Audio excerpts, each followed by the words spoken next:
What's going on, everybody? My name is Alex, aka Haven's Carryion, and today we are finally finishing off the Chainsaw Man series with Red Denji Power.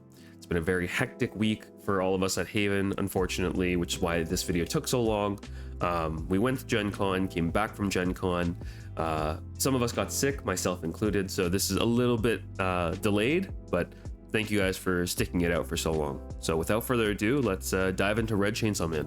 Naturally, we're going to go over the general overview, some pros and cons, the basic card combos in this deck, and a suggested deck list. One thing to note is there is a little bit of a flexibility with the deck list that we can talk about later. So, without further ado, Denji Power is a mid-range aggro deck. It primarily uses Pochita and the event in exchange, Show Me Your Dreams, as a means of tucking a face-down card, usually itself, underneath a 0-cost or 1-cost Denji. By raiding on top of that Denji afterwards, your future raid, Chainsaw Man, get bonus abilities. And this is usually either double attack and impact, or a 4K recursion. In other words, a reused 4K body.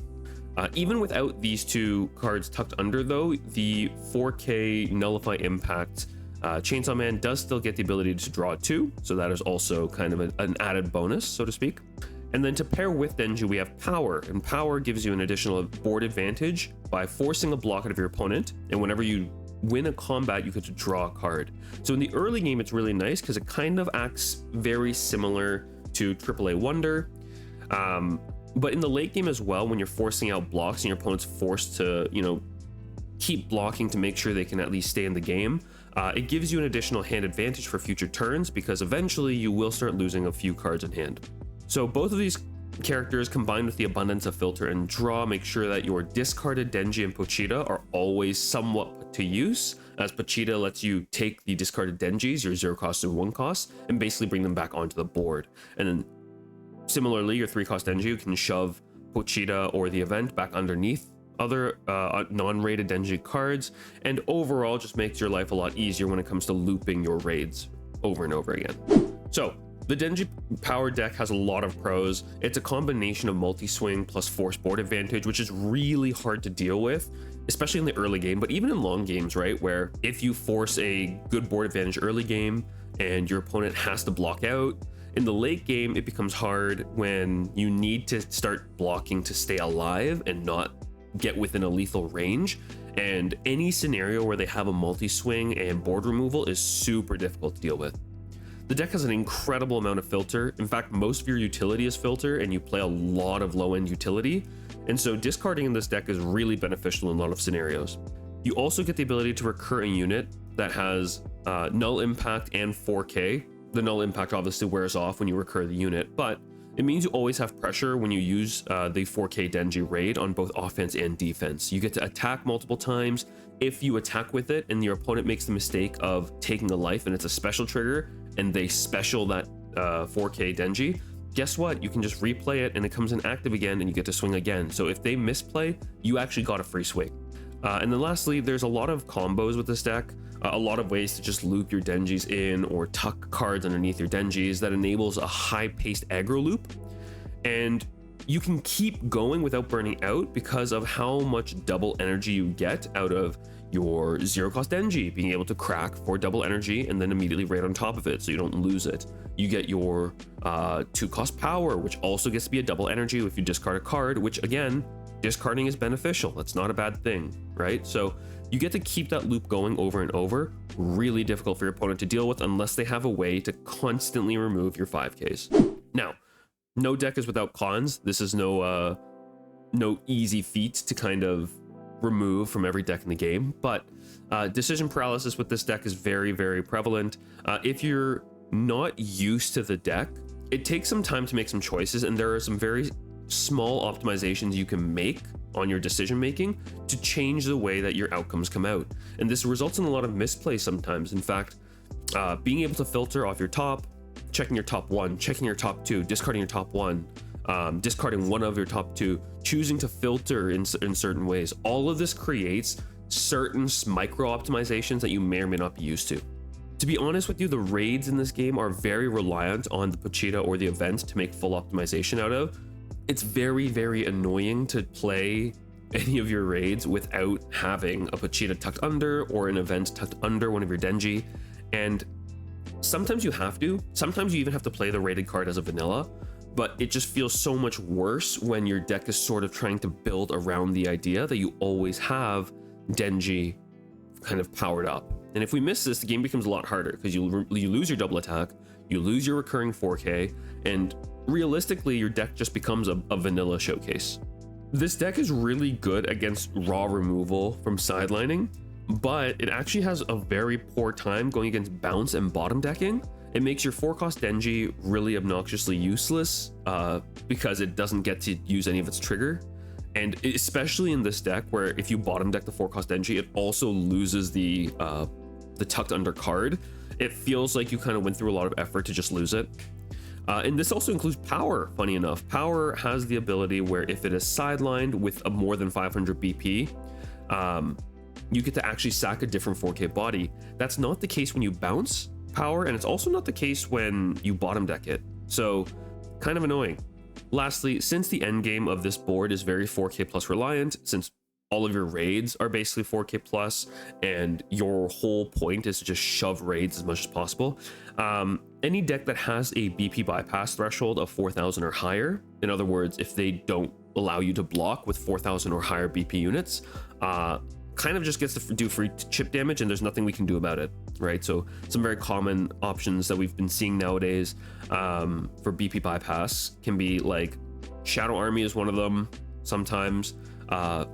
Green, I guess 100 Girlfriends recently made its own showing, and that also has a BP bypass, things like that. So anything that has that kind of 4K plus BP bypass threshold is just really, really annoying to deal with. So we're going to talk about the main card combo here, which is your Denji loop. So the way this deck essentially functions is you have Pochita, where the activate main lets you bring a Denji with 1 cost or less on the board active from your sideline to the energy line. So you are essentially trading 1 energy for 1 more energy. Okay, you lose 1 energy, you gain 1 energy, but the key is the Pochita that is sideline gets to be tucked underneath that Denji. Okay, so now that Pochita is not necessarily useless, it is benefiting your Chainsaw Man for the future. The next step is you can get your 0-cost Denji or your 1-cost Denji, but typically your 0-cost, and you can crack the 0-cost Denji for double energy.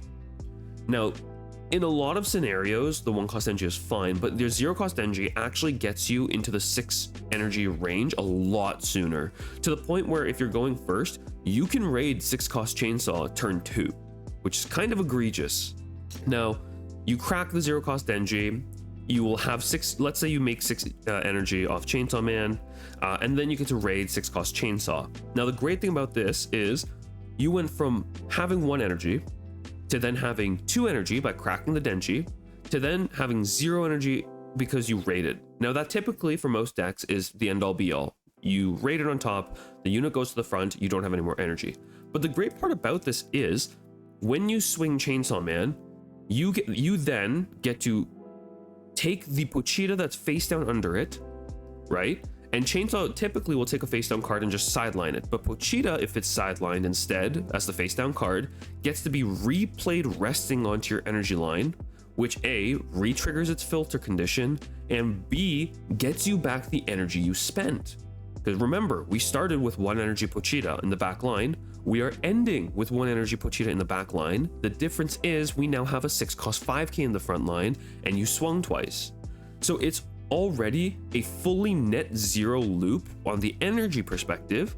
You get an extra body, and it sets you up for the next turn because Pochita gets to redo this entire loop again.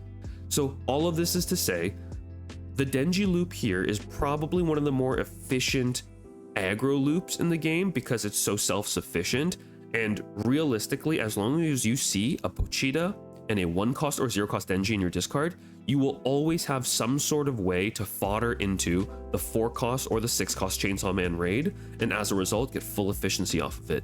It is one of the reasons why this deck is so annoying and so strong in our current meta. The other combo that we want to talk about is the 3-cost Denji. Now, in scenarios where you don't have Pochita or event in hand, you will need to use filters to search for them, and sometimes those filters will have to discard them.